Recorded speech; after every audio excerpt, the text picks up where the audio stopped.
What is up? Today I'm doing my first video essay, so I'm pretty new to all this. Sorry if I make any mistakes.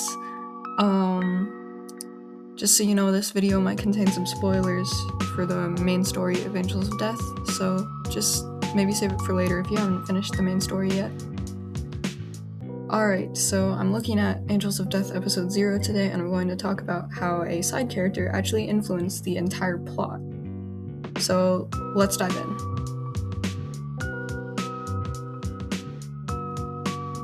Angels of Death is a psychological horror series that covers a story about broken people trying to escape an even more broken facility. So for starters, we all know the floor masters. The lady who gets too creative with torture devices, the doctor with a weird thing for eyes, the kid with a shovel, I guess. But what if I told you that the entire main story was being dictated by a background character that most casual fans either don't know or have completely forgotten about?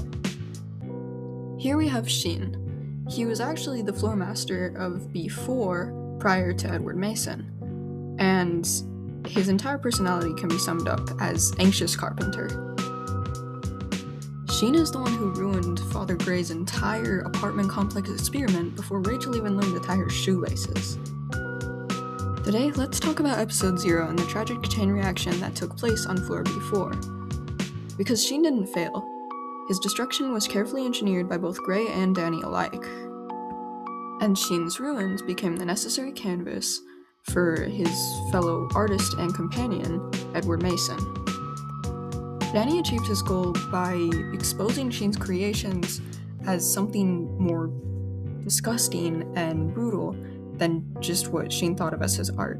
In turn, he ended up severing his bond with his twin and succumbing to the violent nature of the facility. When Sheen claimed B4 alone as the floor master, he showed his destructive side by slaughtering his twin brother. This carries out to show that in the main story we have this rule, only one angel per floor, because of the destruction that went on when Sheen was the master of floor B4. This assisted to create the isolated and eerie atmosphere that we get throughout the main story of Angels of Death. The most crucial part of Sheen's story, however, is that he was actually brought to Gray's church against his will. This shows that the facility, or church, was just as much a cage for the floor masters as it was for the sacrifices that ended up on the bottom floor. In the end, Danny proved to Gray that under enough pressure, his pure angels would tear each other apart. After the demise of Sheen, Gray was left with a major HR problem, because the floor was pretty much covered in blood and ruined furniture all over the place, but the lease was still wide open. Gray was probably losing his mind at this point.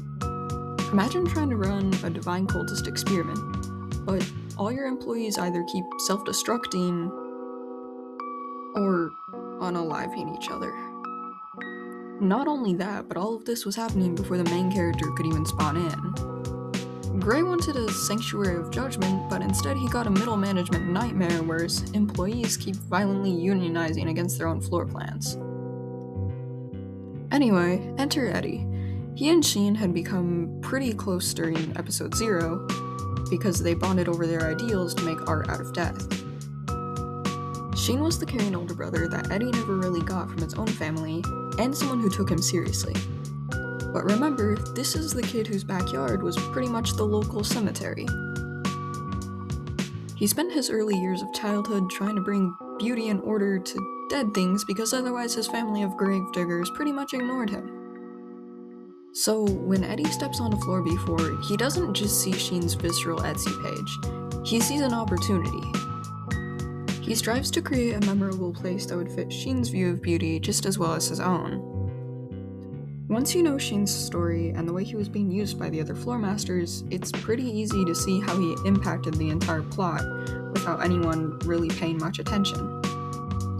So when Ray and Zach find themselves on floor B4, in the main story, they're not simply walking through a graveyard, but an entire monument to Sheen's memory. So all in all, without the downfall of Sheen, the rules to the game would have been completely different. So what do you think? If Sheen had survived, would Eddie have still become a floor master, or would he have possibly become a sacrifice like Rachel? Or would Danny have managed to break both of them either way?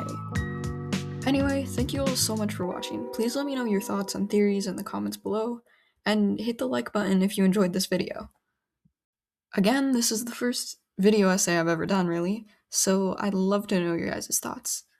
And also, subscribe for more random content. Have a nice day, guys.